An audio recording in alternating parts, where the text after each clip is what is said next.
Olá, como vai? Tudo bem? Seja bem-vindo a mais um vídeo aqui do canal da RV Construções e Perícias. Hoje nós vamos colocar um conteúdo diferente por aqui. Não gravei nenhum conteúdo técnico hoje, assim como você está acostumado. Eu fui convidado a ministrar uma palestra pela Associação de Engenheiros e Arquitetos de Mongaguá. O tema foi sobre impermeabilização de estruturas. A palestra foi ontem, dia 31 de janeiro de 2023. Então, o que eu fiz? Eu coloquei meu celular lá atrás para filmar a palestra, né? Fui permitido fazer isso. Coloquei meu celular mesmo para filmar a palestra, por isso a imagem não está assim muito boa. Os slides que eu passei na palestra assim também não está tão nítido, por isso que eu vou colocar os slides aqui no cantinho. Eu vou colocar as imagens aqui no canto para você ver as imagens enquanto eu falo lá, que é a mesma imagem que passou lá na frente nos slides. Então, acompanhe a palestra. Foi muito legal, muito conhecimento. Eu tive que falar um pouco rápido por conta do tempo, o tempo ser justo. Eu tive 40 minutos para falar, a palestra deu exatamente 40 minutos. Então, acompanhe a palestra aí, dá uma olhada nos slides. A imagem não está 100% porque foi com o meu celular, mas o áudio está ok, o áudio ficou bom. Então, acompanhe aí, não se esqueça de deixar o like aqui nesse vídeo. Inscreva-se aqui no canal também para ajudar a levar esse vídeo, a levar essa palestra para mais pessoas, que eu tenho certeza que vai ajudar muito a quem é da área de impermeabilização de estruturas, que trabalha com laudos, projetos, recuperação de sistema impermeabilizante, execução de sistema impermeabilizante e os demais interessados também. Então vamos lá acompanhar essa palestra e depois deixe o seu comentário aqui embaixo sobre o que você achou desse tipo de conteúdo. Então, uma salva de palmas para Igor Gonçalves.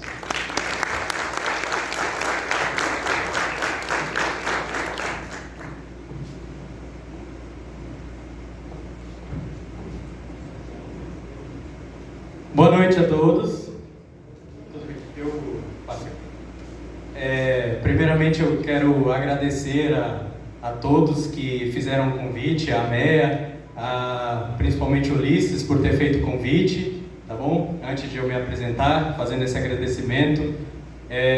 Um planejamento fenomenal, fantástico esse planejamento que vocês estão fazendo, tem tudo para dar certo. Tudo para dar certo, eu tenho certeza que vai ser sucesso, pode contar conosco aí ao longo do ano também, tá? E obrigado por ter feito um convite para fazer sobre um tema muito importante, muito atual, que é a impermeabilização de estruturas. E daqui a pouco eu vou falar o porquê que é tão atual assim o tema impermeabilização de estruturas, que até um tempo atrás estava defasado, caiu o tema impermeabilização de estruturas. Agora ele está voltando à tona. Eu não sei, primeiramente, quem é engenheiro? Só para eu saber, engenheiro, engenheira, e arquiteto ou arquiteta, técnico em edificações e demais interessados. Então, quem é da área, atua com laudo técnico, atua com palestra, com perícia, com inspeção, sabe o quanto está em alta o tema impermeabilização de estruturas. Bom, então vou me apresentar rapidamente aqui para vocês. Meu nome é Igor Gonçalves, sou engenheiro civil, pós-graduado em estruturas e fundações pelo Instituto de Pós-Graduação IPOG, e estou fazendo agora uma segunda pós-graduação que é em engenharia geotécnica pelo grupo ProMinas. Eu tenho uma empresa junto com meu sócio, engenheiro Thiago, que ele está ali na frente. Nós trabalhamos com projetos, laudos, perícias, tá? E dentre outras coisas, nós também estamos na internet, onde eu vou mostrar para você. A gente vai falar hoje de um tema muito recorrente, mas antes eu preciso falar do nosso projeto aqui da empresa rapidamente. Nós, como eu comentei, nós estamos na internet também. Além dos nossos serviços técnicos de engenharia, nós também gravamos podcast. Nós convidamos pessoas assim da área da engenharia civil, da área da construção civil, que provavelmente muitos, como eu vi que a maioria é engenheiro, arquiteto, técnico, deve conhecer. Manuel Henrique Campos Botelho, autor do livro Concreto Armado Eu Te Amo, junto com o Oswaldemar Marchetti também, que nós já conversamos com ele, já fizemos um podcast. Esse podcast foi sobre o livro, sobre a carreira dele. Ele virou, inclusive, um colega nosso. Ele manda presente pra gente de vez em quando. Ele é um cara super gente boa, autor desse livro que é mundialmente conhecido, né? Esse Concreto Armado Eu Te Amo. Nós entrevistamos também a atual presidente do IBAP, a Andrea. Nós falamos tudo sobre o IBAP, tiramos todas as dúvidas aí sobre o IBAP, para quem tem curiosidade em saber. Esse aqui que também virou meu colega, o Jarbas, ele é excepcional, uma pessoa excepcional. Nós falamos sobre o livro dele, Manual de Primeiros Socorros do Engenheiro e do Arquiteto, fantástico também. Outro, eu creio aqui que deve ter pessoas que trabalham na área de regularização de imóveis. Esse é o maior especialista do Brasil em regularização de imóveis, o José Ficker. Ele foi o criador do método evolutivo, né? Porque quem conhece aí, quem faz, sabe. Bom, e nós também estamos no YouTube, nossa empresa é RV Construções e Perícias, depois quem puder acompanhar, nós estamos lá. Eu falo inclusive muito de impermeabilização de estruturas por lá. Como o Ulisses disse, quando a gente faz laudo, muitas vezes a gente usa termo técnico, a gente tenta deixar o mais didático possível, né? Que a gente sabe que às vezes o cliente ele não tem aquela noção técnica, então a gente deixa o mais didático possível. Mas no final, quando entra as recomendações de reparo, a gente precisa falar um pouco mais técnico sobre qual produto utilizar, como aplicar o produto, como fazer, e para isso o cliente ele pode ser leigo nesse aspecto, ele pode não saber interpretar. Então, para isso nós criamos o QR Code, onde direciona para um vídeo nosso do YouTube, ou então um vídeo particular que nós fazemos, caso não tenha no YouTube, nós fazemos um vídeo particular, deixamos no YouTube com um QR Code somente para quem tiver acesso, tá? Bom, então vamos começar sobre artigos científicos. Eu tenho 2 escritos, o primeiro, Fundações de Torres de Transmissão e de Telecomunicações e Solos Moles, e o segundo que eu escrevi recentemente sobre a prevenção da reação álcali agregados em estruturas de concreto, que tem tudo a ver com impermeabilização, tá?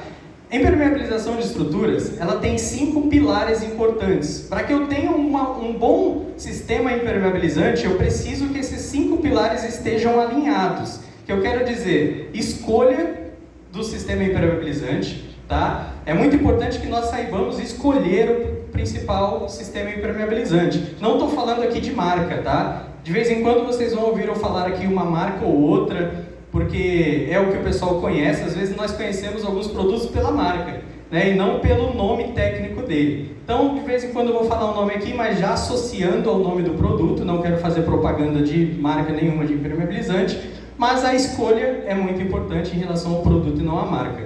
Também sobre projeto de impermeabilização, são poucos os projetos de impermeabilização que eu vejo ainda, infelizmente, mas é uma área que é excepcional para quem quer trabalhar com impermeabilização, é fazer projetos de impermeabilização, porque garante ali a execução, que é o próximo item, que seja mais assertiva. A execução, a gente vai falar de critérios aqui de execução, dicas de execução, e vocês vão ver que tem detalhes técnicos muito importantes, porque se a gente não seguir a execução, fazer a execução de maneira correta, o sistema impermeabilizante não vai ser eficaz. Vocês já ouviram falar que a água é igual ao Wi-Fi, não já?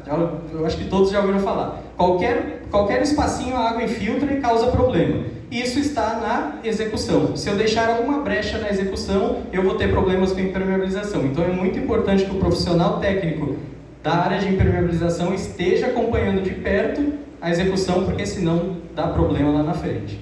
Tá? Eu tenho também a manutenção, que é justamente, foi um dos principais motivos que foi escolhido esse tema para eu estar falando aqui hoje, a manutenção. Por quê? Porque a maioria das edificações, principalmente em Santos, foram construídas no final da década de 60, início da década de 70. E a vida útil dos produtos impermeabilizantes, justamente agora, elas estão acabando, elas estão encerrando. E aí é onde entra a demanda por laudos técnicos ou trabalhos de sistemas de recuperação de sistemas impermeabilizantes. Então, quem não fez uma impermeabilização adequada, quem não fez manutenções ao longo de todo esse tempo, a vida útil dos produtos foi embora. Não fez uma manutenção para prolongar a vida útil, a manutenção já era. O sistema impermeabilizante está se degradando. Agora, então, com esses sistemas se degradando, a gente tem demandas altíssimas sobre laudos de umidade, infiltrações e manifestações patológicas envolvendo falhas na impermeabilização, tá? Então, um tema muito recorrente. E para falar dos sistemas de impermeabilização, eu preciso classificar eles. Preciso fazer uma classificação rápida, claro que não dá tempo de eu falar de todos, porque o tempo é curto, mas é importante que nós saibamos, antes de escolher o sistema impermeabilizante, classificá-los. E a gente pode classificar ele quanto à flexibilidade. O meu impermeabilizante ele pode ser rígido ou ele pode ser flexível. A gente tem a classificação quanto à existência de armadura. Esse sistema impermeabilizante pode ser armado ou não armado. Posso ter quanto à aderência ao substrato, posso ter um sistema aderido, semi-aderido ou flutuante. Posso ter a classificação quanto à exigência de proteção, tem os sistemas aí autoprotegidos, tem o sistema aí que dispensa proteção mecânica, tem sistemas que exigem a proteção mecânica. Já eu tenho quanto aos materiais, eu tenho materiais cimentícios, tenho materiais asfálticos, tenho materiais poliméricos, ou seja, são muitos os sistemas impermeabilizantes e a gente precisa escolher, saber escolher. E antes disso, a gente precisa falar também do principal problema que vem a causar infiltração, é a água, né? Obviamente. A impermeabilização ela não é somente para a água, é importante que a gente saiba disso. A impermeabilização também é para todos os fluidos, ou seja, líquidos e gases. Mas o principal para a nossa área é a água, com certeza. E a gente precisa falar sobre a água, que existe duas unidades que exercem pressão nesse meu sistema impermeabilizante que pode degradá-lo. Ou então no meu substrato, na minha parede, se não tiver impermeabilizado. Eu tenho a umidade, que é a pressão positiva e a pressão negativa. O que é a pressão positiva? A pressão positiva é aquela que tende a empurrar o sistema impermeabilizante, aquela que está em contato direto com o sistema impermeabilizante. E a umidade negativa é aquela que vem de trás, que tende a percolar o substrato e vir por trás do sistema impermeabilizante. Um exemplo claro e clássico, um reservatório ou piscina enterrada. Reservatórios e piscinas enterradas, eu tenho a pressão positiva que está dentro dessa piscina, ou dentro desse reservatório, empurrando o meu sistema impermeabilizante, tá? Então essa é a pressão positiva, está empurrando. Agora a umidade que vem do solo. A umidade que vem do solo, seja pelo lençol freático, seja pela poropressão, ela vem por trás do sistema, ela vem tentando empurrar o meu sistema para dentro da piscina ou do reservatório. Então a gente tem a pressão negativa nesse caso. E para a gente escolher o sistema impermeabilizante, a gente tem que saber qual é a pressão que está atuando? Tem, e é o primeiro passo. Qual que é a pressão que está atuando? Pressão positiva ou pressão negativa? Para a gente escolher o produto certo. Tem produto que resiste somente à pressão positiva, tem produto que resiste somente à pressão negativa. De modo geral, produtos rígidos, lembra quando eu falei que a gente pode classificar o sistema impermeabilizante quanto à flexibilidade? Existem produtos rígidos e flexíveis. Os produtos rígidos resistem à pressão negativa, tá? De modo geral. E a gente tem, antes de falar desse problema aqui, deixa eu só voltar, a gente tem esse reservatório ou piscina enterrada, vamos supor que seja de concreto armado, tá? Essa imagem. Um dos principais sistemas impermeabilizantes que utilizamos para impermeabilizar a piscina ou reservatórios enterrados é a argamassa polimérica. A argamassa polimérica, vocês já podem ver por aí que existem de várias marcas. Vou citar exemplo, Vedatop, da Vedacity. A gente tem o Via Plus, da Viapol, Via Plus 1000, 5000, 7000. E aí, qual que é a diferença? A maioria deles vai ter essa separação, 1000, 5000 e 7000.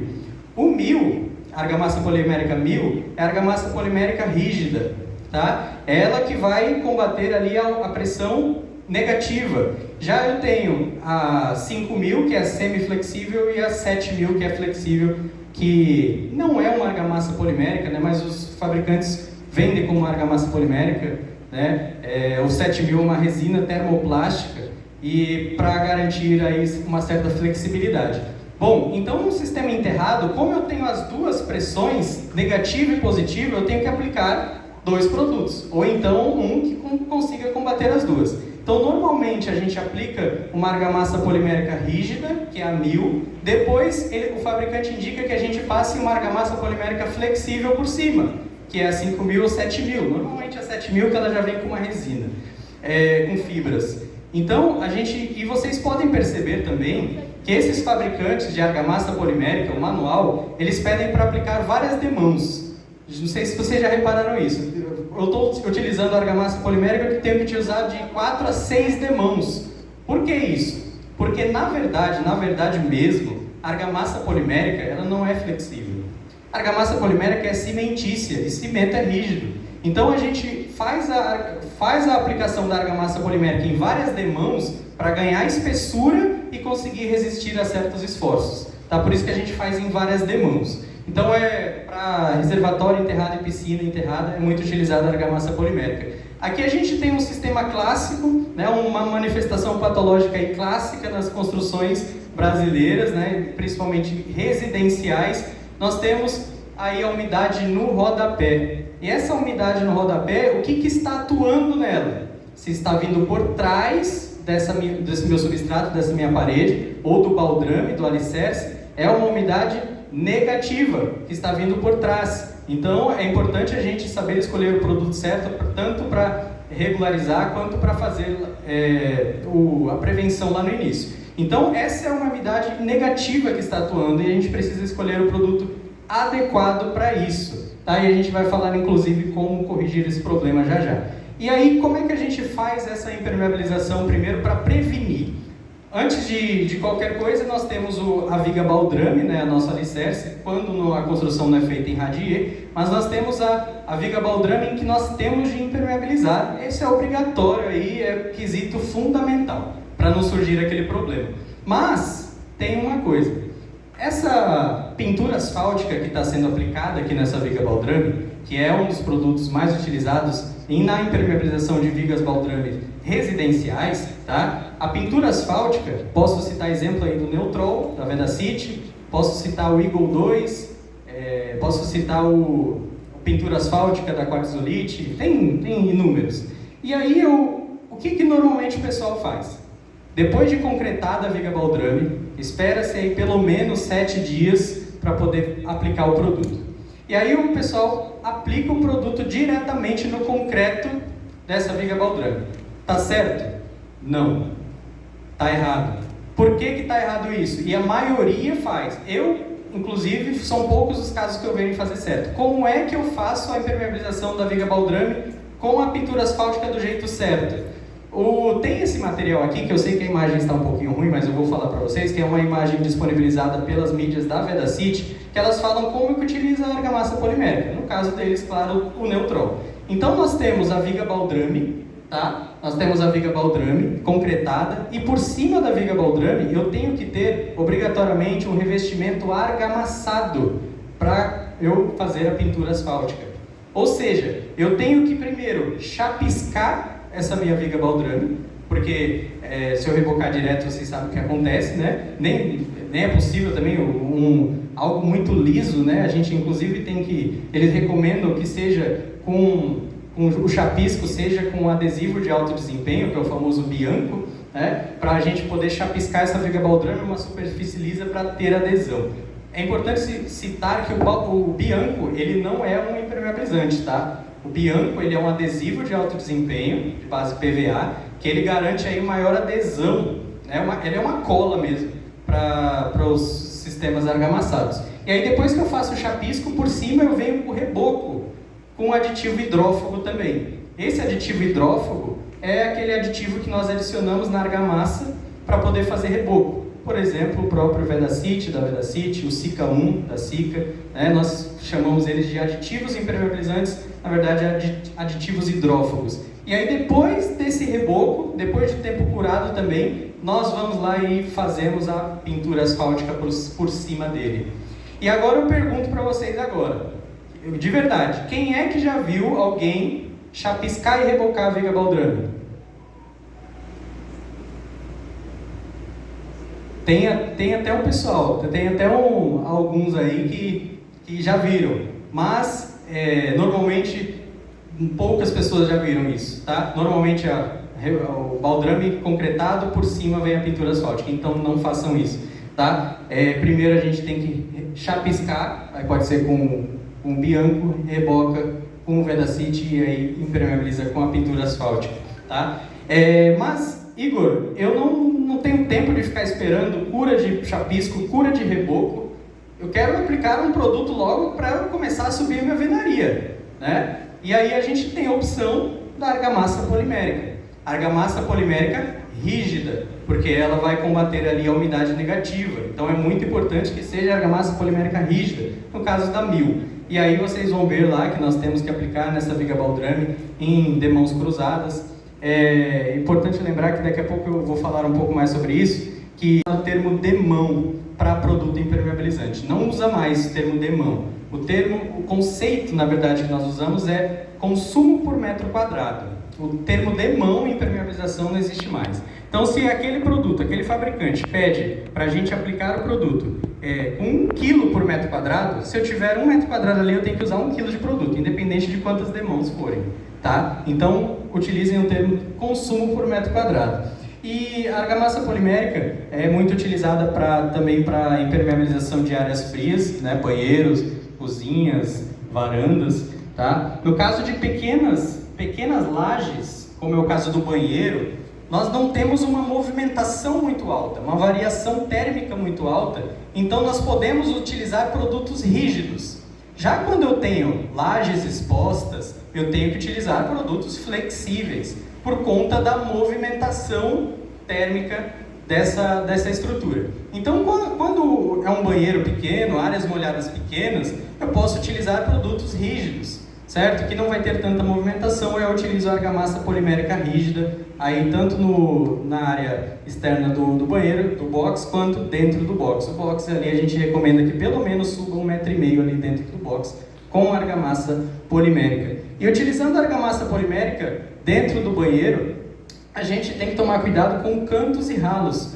Os cantos, eles precisam ser levemente arredondados, tá? E aplicados uma tela estruturante, tanto nos cantos quanto nos ralos desse banheiro, porque é onde se concentra as maiores tensões ali e pode, como a argamassa polimérica é rígida, a gente venha a trincar essa argamassa polimérica e aí tem uma passagem crítica de água por ali. Mas muita atenção a um detalhe, é obrigado a gente aplicar essa tela estruturante, só que muitos utilizam o que? A tela de poliéster. A tela de poliéster é a mais utilizada por aí, só que ela não combina com a argamassa polimérica.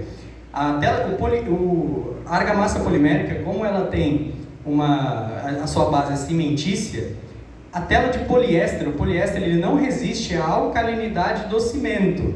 Então o cimento, ele ao longo do tempo, ele meio que corrói a tela de poliéster. Ou seja, essa tela de poliéster ao longo do tempo, ela vai perder a sua função, ela não vai ser mais eficiente porque ela vai estar danificada, deteriorada. Então nós não podemos utilizar tela de poliéster com argamassa polimérica, na verdade com nenhum material cimentício que não resiste a essa alcalinidade. A alternativa é utilizarmos tela de fibra de vidro ou então a tela de poliéster mesmo, só que revestida com PVC, tá? Hoje em dia já existem no mercado alguns produtos impermeabilizantes que resistem, que não tem problema na verdade utilizar com tela de poliéster, como é o caso das membranas membrana de polímero acrílico sem cimento, tá? E aí a gente pode utilizar com a tela de poliéster. Outro detalhe importante para a gente falar do baldrame é em relação às esperas dos pilares. Nós não podemos aplicar o produto asfáltico nas esperas, porque o produto asfáltico ele causa uma separação ali, não vai ter uma boa aderência ao concreto novo com o concreto já executado, e nós temos que tomar cuidado para não impermeabilizar com pintura asfáltica as esperas dos pilares. Subindo a alvenaria agora, a gente tem a alvenaria de princípio, as 3 primeiras fiadas, que é recomendado a gente aplicar também na argamassa, a gente dissolver ali o produto, o aditivo hidrófugo, tá? Um aditivo impermeabilizante nessa argamassa de assentamento dos blocos, para que a gente possa também ajudar a combater esse sistema, essa umidade que vem do solo, essa umidade ascendente, né, por capilaridade nessa alvenaria. Então, além do baldrame, né, a gente faz essa impermeabilização da argamassa de assentamento pelo menos nas 3 primeiras fiadas.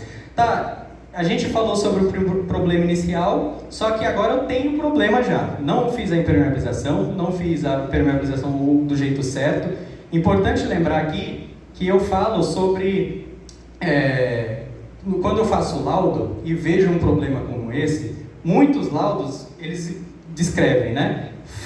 Problema por falta de impermeabilização da viga baldrame. Eu não costumo colocar, até uma dica para vocês, eu não costumo colocar esse termo, tá? Falta de impermeabilização, porque eu realmente, se eu não conseguir ver que há uma falta, como é que eu vou provar que realmente há falta? Eu coloco falha, porque de repente foi feita a impermeabilização, só que de forma inadequada. Como eu coloquei aí, para errar na impermeabilização é muito fácil.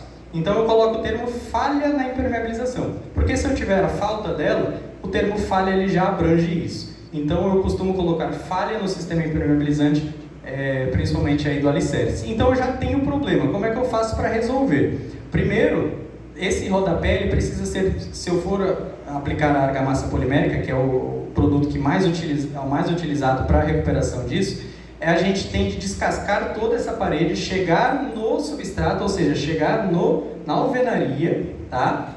Precisamos descascar tudo, subir pelo menos 50 centímetros do ponto mais alto da anomalia, subir 50 centímetros e passar o produto impermeabilizante, passar a argamassa polimérica em demãos cruzadas, respeitando aí o tempo de cura do fabricante. Acabou por aí? Não, não acabou por aí. Seguinte, se eu fizer só isso, somente na parede, que é o que muitos fazem, o que vai acontecer? Essa umidade, ela pode estar vindo do alicerce, tá? do baldrame, mas ela também pode estar vindo pelo piso.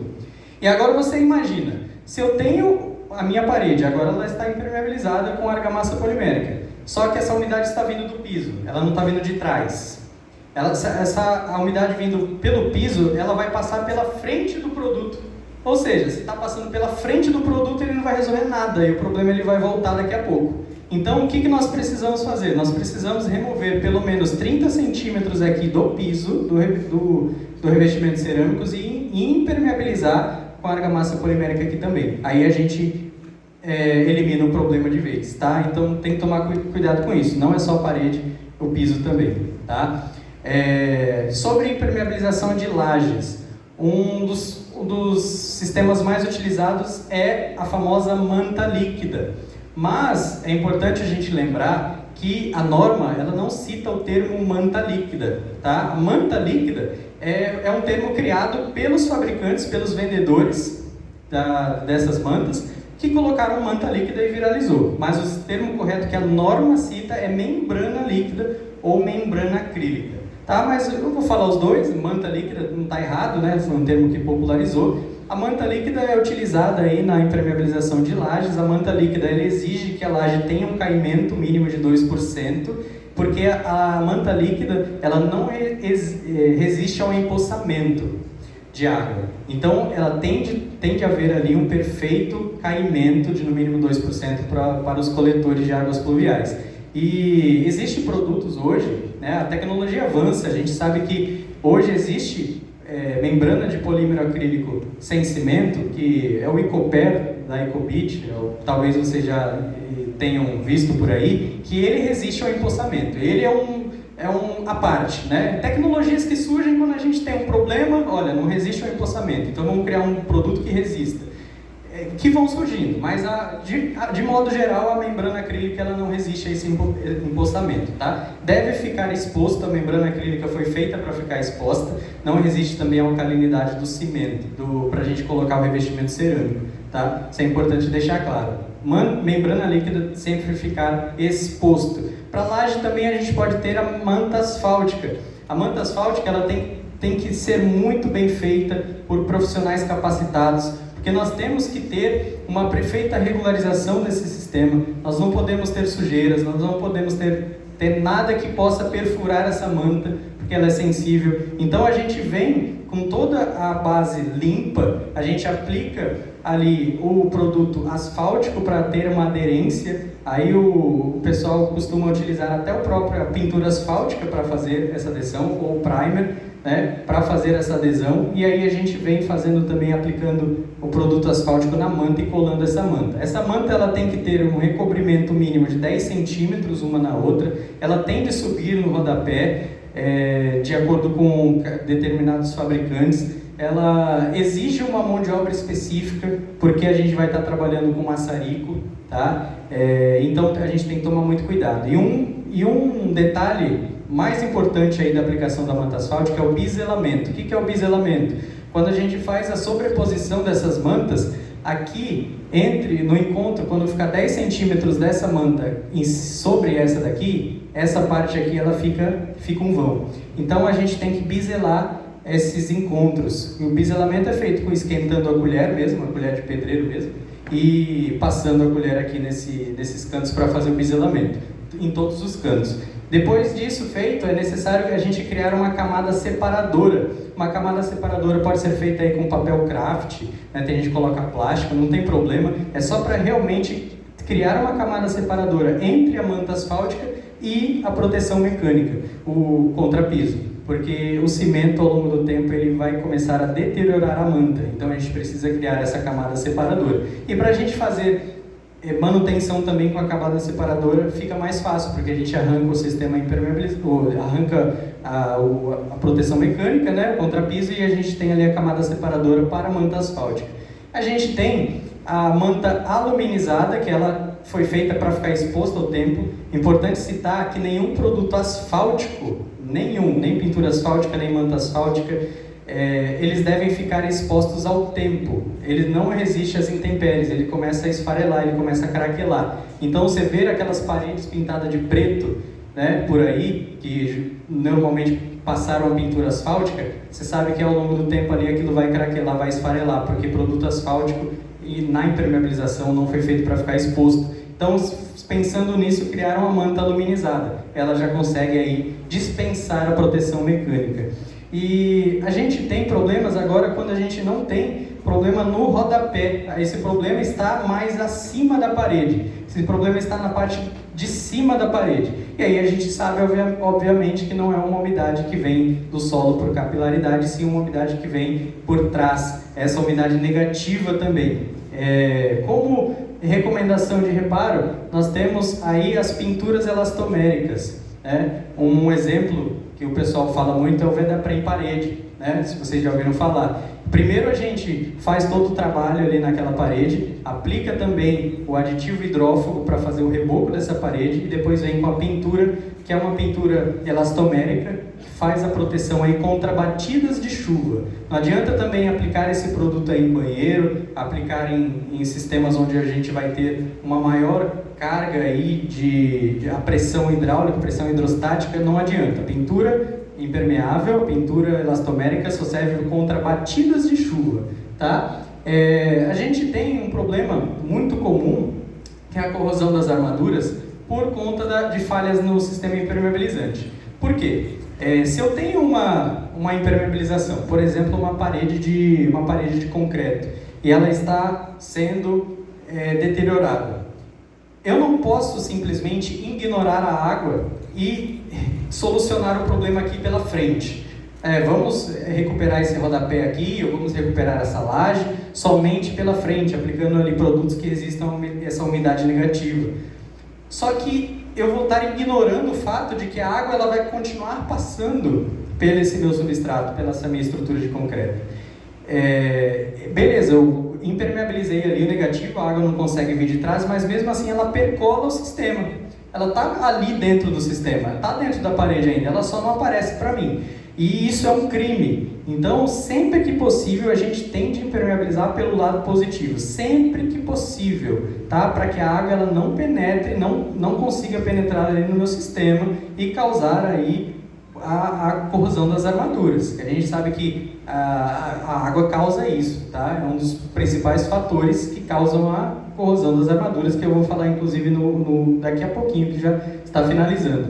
Aqui eu tenho um piso, pode ser um piso industrial, pode ser uma grande área ali, uma laje mesmo. Muito comum, inclusive, lajes de subpressão. O que são lajes de subpressão? Lajes de garagem, subsolos, que estão em contato direto com o lençol freático. O lençol freático ele está empurrando diretamente essa minha laje. E eu tenho de fazer uma laje ali de subpressão, porque ela, além de estar resistindo aos esforços da laje, né, por cargas variáveis, por sobrecarga, por cargas normais, além disso tem de suportar as cargas advindas do lençol freático. Então por isso que é a laje de subpressão. Essa laje de subpressão ela precisa ser impermeabilizada, como eu disse, é uma umidade negativa, a gente não tem como impermeabilizar lá por baixo, então a gente tem de impermeabilizar isso com produtos rígidos. Que produtos rígidos são esses?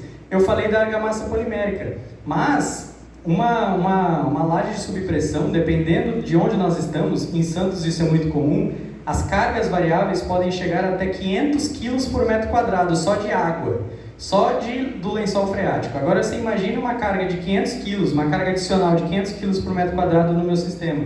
A argamassa polimérica ela não consegue resistir a tudo isso. Tem inclusive nos catálogos do fabricante qual é a carga que ela suporta. Então a gente tem outras opções como o sistema epóxi. O sistema epóxi a gente pode aplicar ali nesse meu pavimento, que o primer do sistema epóxi penetra nessa minha laje ou nesse meu piso, fecha os poros e aí a gente tem uma camada impermeável ali. Só que o epóxi, normalmente o produto ele é escorregadio, né? Quem já aplicou o sistema epóxi sabe, alguns sistemas, na verdade, eles têm esse problema. Então aí parte-se para outros impermeabilizantes. A gente pode partir para um aditivo cristalizante, que é um aditivo que a gente coloca no concreto, que esse aditivo cristalizante, ele vai trabalhar na presença de água. Na presença de água ele vai formar cristais.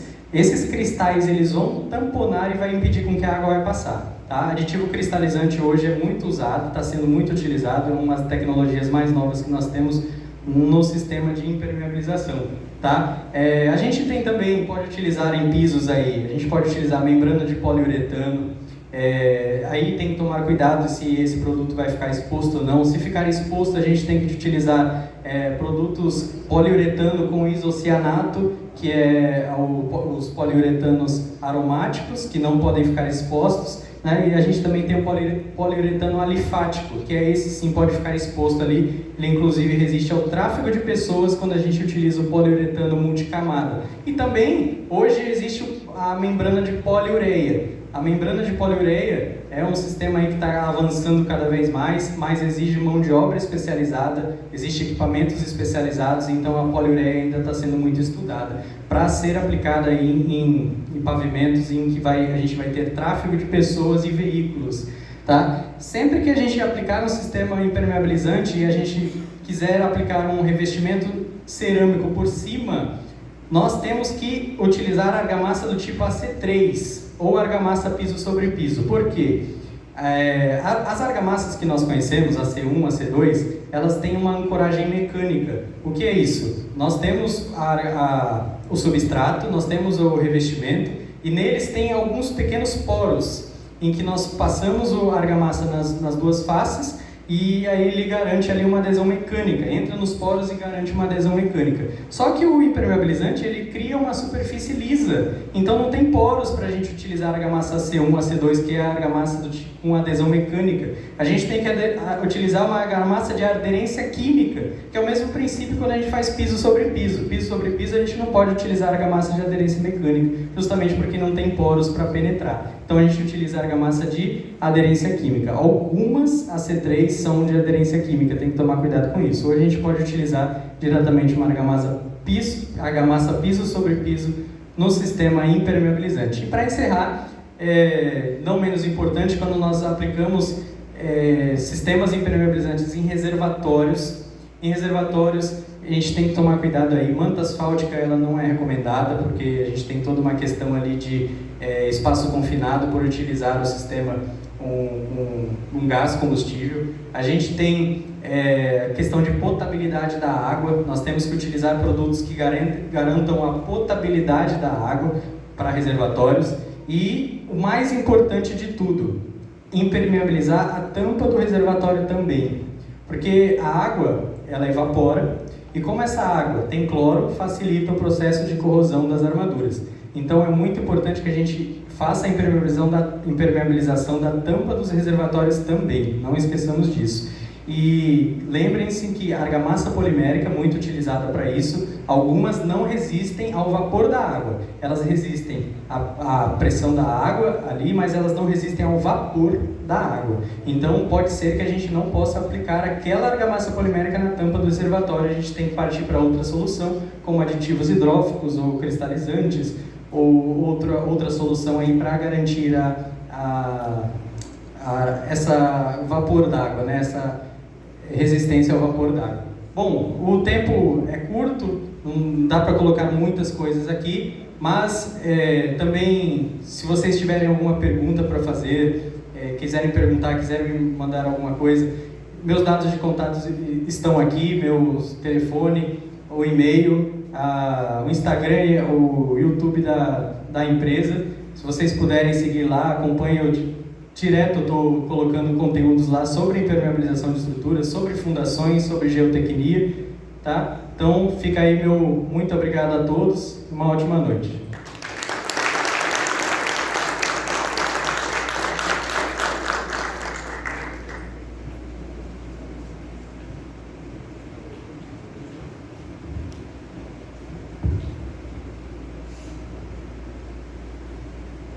Fera, hein? Fera demais. Tanto de coisas que ele passou aí, eu acho que ficou claro, bem importante, o quanto é importante a questão da mão de obra qualificada, do profissional qualificado, da empresa qualificada. A gente tem visto muitos casos, inclusive aqui no litoral, por falta disso. Então, é um exemplo de profissionalismo e de profissional.